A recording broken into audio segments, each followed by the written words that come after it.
12, which is now senior secondary. Now, there's a contention here on grade 9, like I kept mentioning throughout, the conversation, especially in the beginning, that some parents, there was a discussion that will the students be domiciled in, the primary, or are they going to move? And even if they do, will they be old enough? Will they have the capacity? And also, will this now, because now we'll call them secondary, yes, high school, are they ready to accommodate, the students? And will they have changed the system?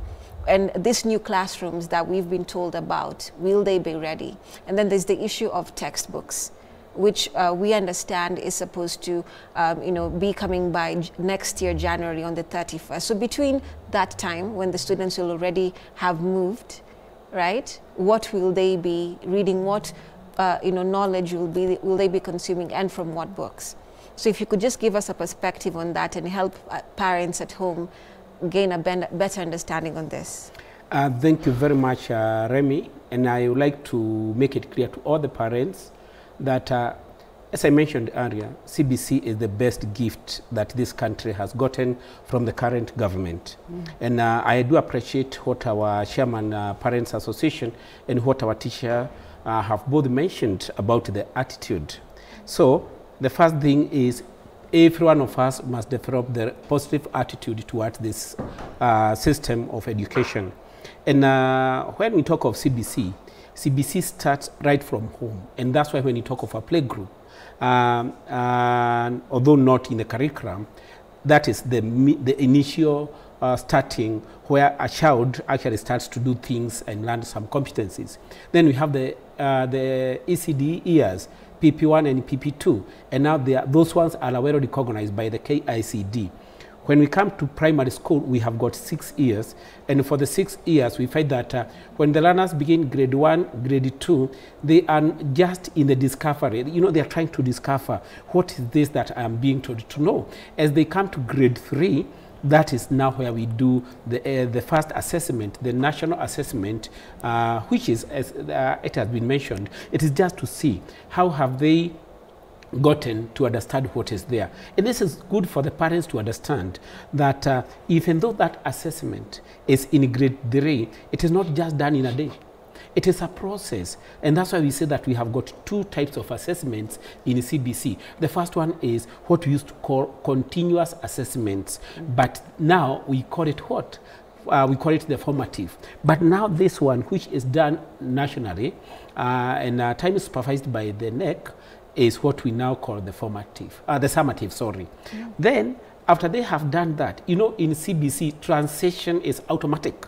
And I'm putting this in the clearest words so that every person can understand. When they go to grade 4, it is still an assessment moment, because the competencies that have been put in the curriculum designs are being assessed every now and then. And I want to say congratulations to Kenya National Examination Council, because they never delay in releasing these school-based assessments, especially the ones we are calling the continuous. But the challenge is the cost of the printing has been a bit high. You go to grade 5, it continues. And this is why I was saying that even some of the skills which are now going to be tested or maybe to be assessed in the KIPSEA were learned in the previous years. Now, when they come to grade 6, they are now getting ready to go to the junior secondary. They are now departing from primary. This is where they do the KIPSEA exam. And it is very important for every parent to understand that every level, it is not supposed to be taken as a challenging time. No. Make sure that you work in collaboration with your teacher, in the collaboration with your child, so that whatever maybe gaps might occur, you are able to fill it in whichever way. Then, after the KIPSEA now, our learners are all going to transition to grade 7, and that is now the junior secondary. And this junior secondary, the question you put was very right. Are we going to domicile them still in primary, or are we going to take even grade 8 to the existing senior schools? I would say last year, our government courtesy of the current president, invested heavily on the Presidential Task Force on Education. Yes. And they went back to the drawing board where they had not initially consulted the people, where they had not done the public participation. This time around, they did the public participation, and it was not hurried. The way I saw another public participation hurried maybe in 2 weeks' time. It was somewhere there, I think, something to do with the Senate or Parliament. I think something was going on politically. But now this one was taken very seriously, and a good report was put that these learners are too young to go to the senior schools for many reasons. I not go into details. But now this recommendation came as a result of national consultation. And so when we said that these learners will remain domiciled in primary, it was well put. But now we ask ourselves, we had already, during the time of Professor Magoha, constructed some classrooms which we are referring to as CBC classrooms, and a lot of money was put in it. And Kupet has suggested that these learners, because of the way we are having the shortage of the personnel and also the infrastructure, we could take them now from grade 8 to the existing senior schools or the senior secondary. So Dr. Harry, yes. I'd like him to continue because of time. Yes. Our time is almost winding up. So I'd like to give Silas here also, a chance to give us more perspective on the same. So I want you all to consider time here. Thank you. As you're, giving your answers, Silas. I'll ask you the same thing. Okay, I'll just talk about transition. That's what I will say. I'll say this, that the children who are in primary school and the junior school were meant to stay up to grade 9. This was a resolution passed by parents themselves. They accepted. So it's not the government that is forcing them to stay in the primary premises. As much as there is space in the secondary school premises, the parents felt that the children were too young to move to the secondary school premises, and therefore they will stay here. And actually, according to the law, for a child to transit to anything called a secondary school, that's why you have the junior school. The secondary school child transition is at the age of 15.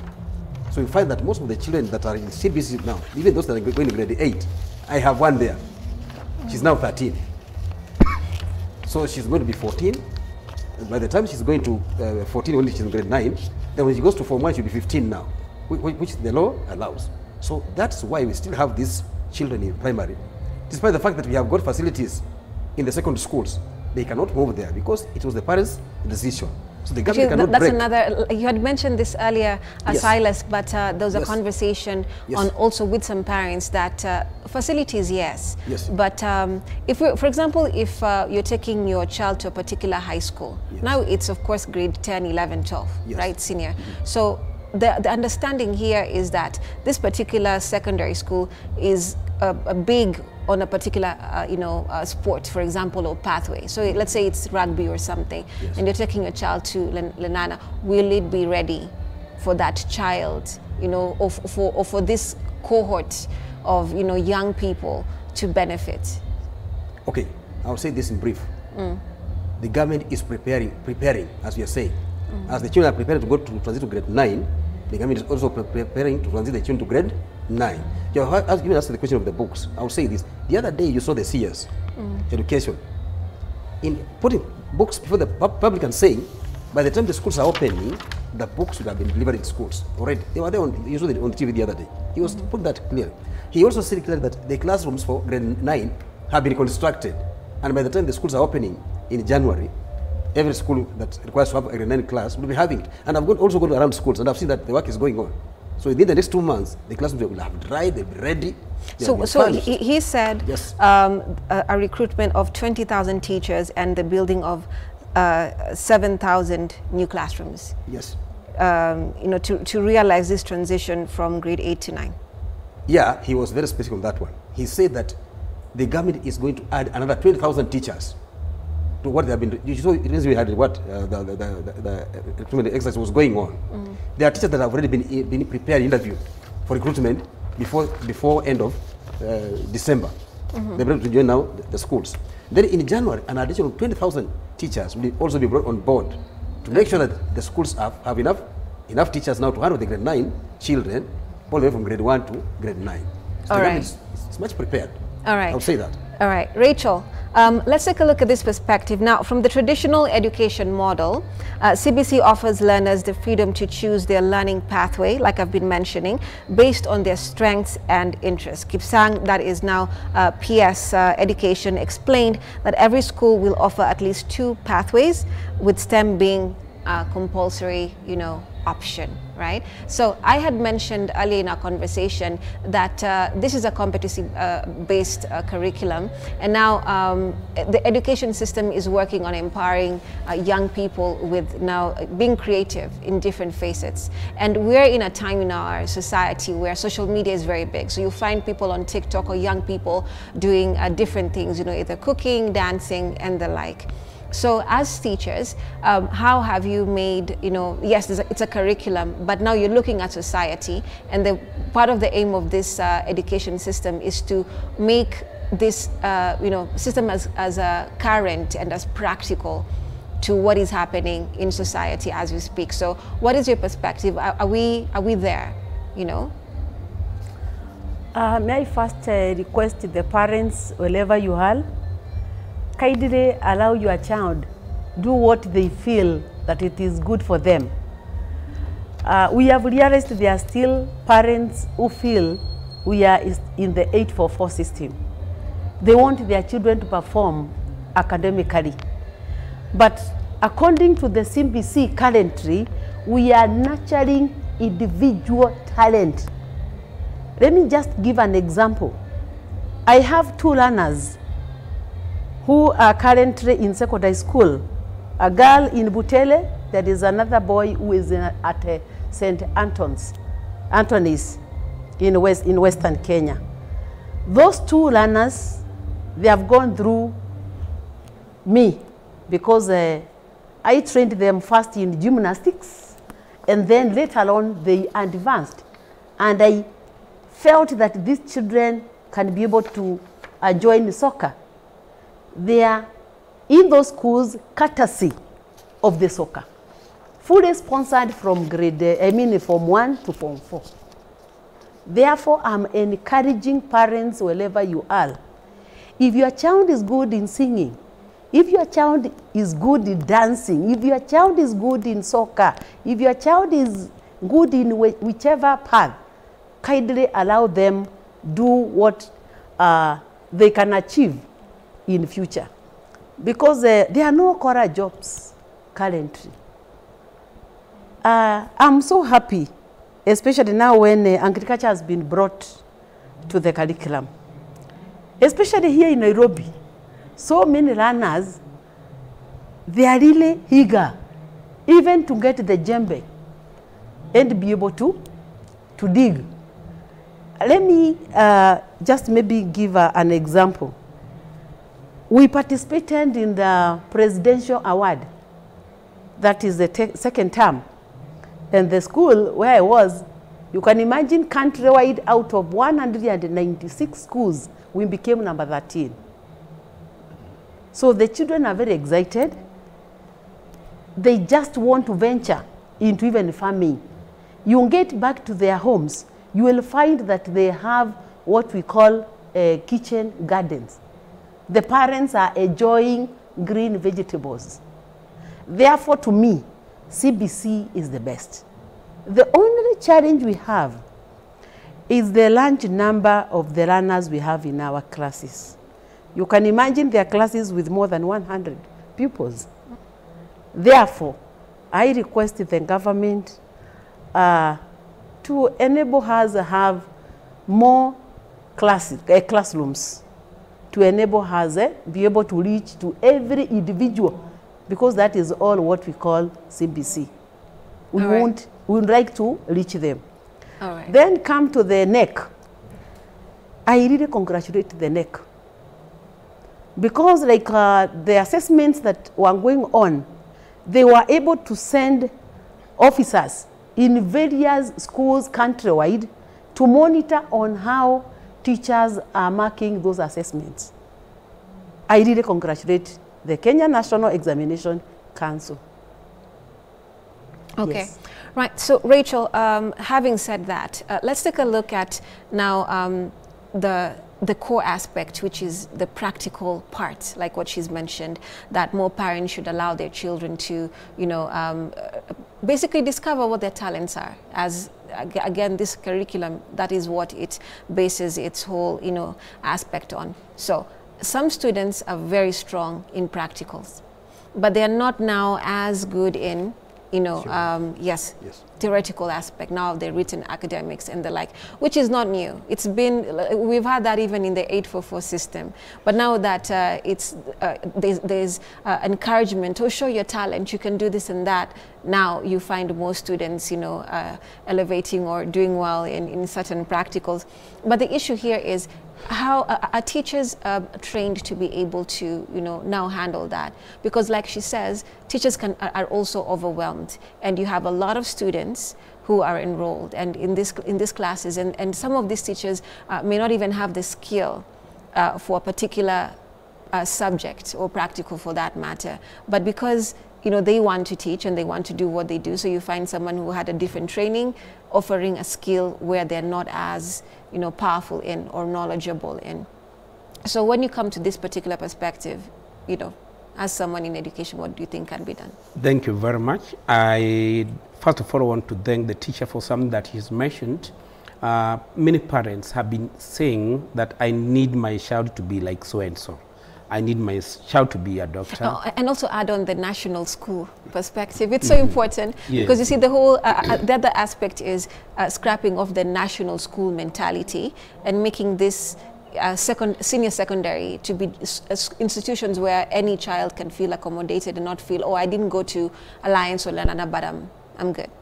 Thank you very much, Remy. I would say that worldwide, education is the equalizer. And that now poses the first challenge that we are having two categories of learners who are going to transition to the next level. One, we have the learners whom we have not talked much, the ones who are in the private schools, and those ones are actually getting all that is supposed to. But now we also have got the majority in the public schools, and they are still our children, and they are actually going to transition to the same schools. However, now, when we come now to what you've mentioned, this element of scrapping the names of national, provincial, or something like that, the schools was very ideal, because all the facilities which are available, the schools available, should be ready to receive the graduates who are going to come from grade 9, so that they can be able to get the competencies which they have already been introduced to. But now, the sentiment that came up about the practical aspect and the teachers and the large numbers, this remains a challenge. And I would like to continue mentioning that why many systems and many policies fail in our country is because we normally go around issues instead of going to the key issue. Now, when we keep on talking and saying that everything is going on, we continue telling government you are doing well, I would say with a lot of respect that when a child in school A, which is a private school, is actually being exposed to all that is supposed to be done, and this child comes from a well-to-do family.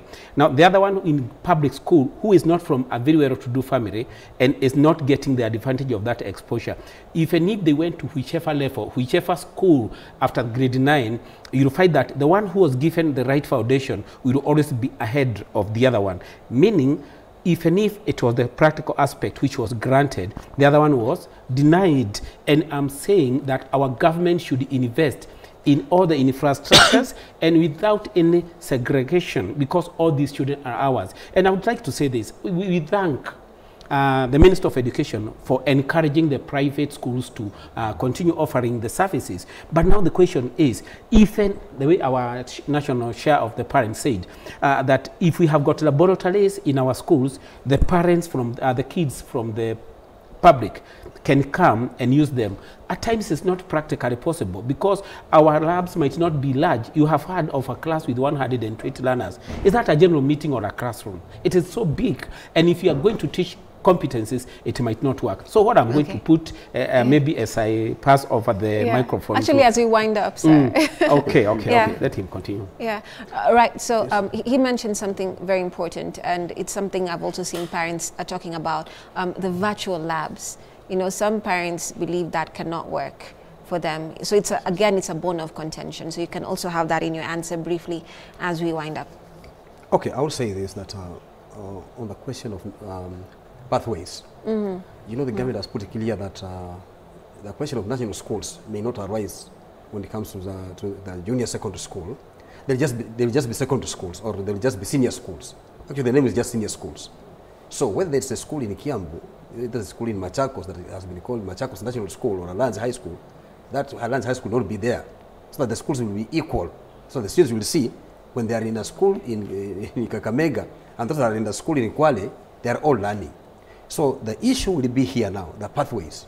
If, let's say, for example, if Nyeri High School is going to offer sciences as pathways, and we say Nagorno High School is going to offer sports and games, so the children that will have done in the whole country, those that will qualify for sports and games, may end up joining the schools that are in that, that pathway. Those that are taking sciences will also end up in the schools that are taking sciences, okay?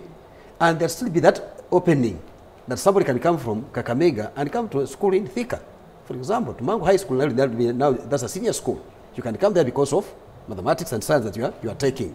So the issue is still there, that the children will still mingle about, because national schools are very important. Why? Because of that national cohesion and integration. Are you seeing this? That we need to have people going through so that they can be exposed. The question of preparedness as far as the infrastructure is concerned, I still repeat that the government is trying to do what it can do. Rome was not built in a day, and I kept on saying that. So would you agree, as you wind up, because we really do need to wind up, with former CS of Education, Amina, that this should have taken a longer time? Yes. Before, you know, it being churned out? Yes. Do you agree with that? I may with not this CBC system? I'll disagree with that one. I disagree. Why? When a woman wants to get pregnant, you cannot stop her. She wants a baby. So how do you... So CBC is here. Look, the systems of education keep on changing.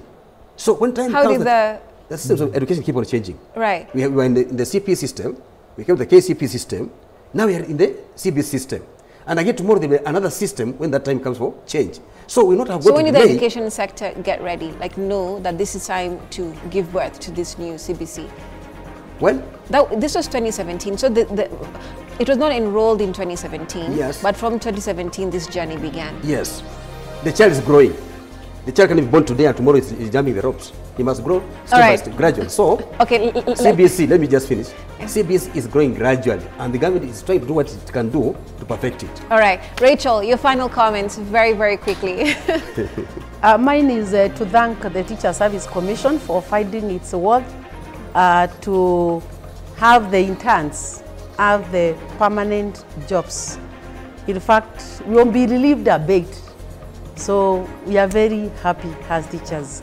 All right. Yes. Okay, Rachel, thank you so much. Our guest tonight for this particular conversation on the state of education, specifically the CBC system, have been Dr. Paul K. Wanjohi, National Secretary, APBET Schools, that is Alternative Provision of Basic Education and Training. We have Silas Obuhatsa, National Chairman, Parents Association, and Rachel Stanley, Education stroke CBC expert. Now, we'll be looking at the sports news with my colleague, sports anchor Gladys Midecha, and we'll be back with a couple of your responses to this particular conversation. Gladys, over to you.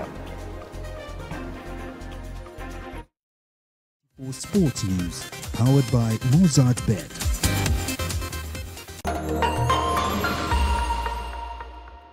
Back to the future. The future is simulate. Bet smarter. Win faster now. Be a winner.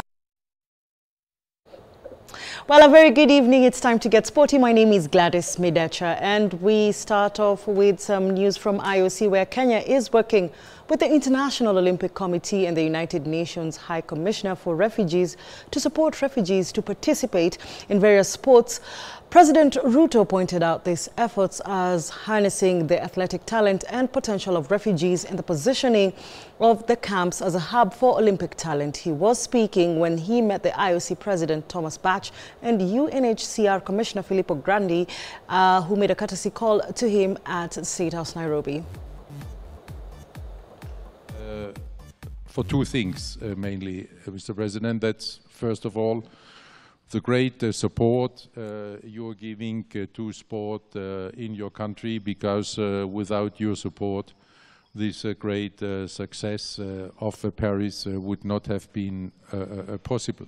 I would like to thank you very much for what you are doing and Kenya is doing with regard to the refugees. In fact, you mentioned Kakuma is somehow the cradle of our IOC refugee Olympic team, which is competing on an equal basis with all the national Olympic committees in the Olympic Games. Sports has really given us a profile as a country. In fact, if you talk to people who do not know Kenya, those who come close, they say, oh, those people who run.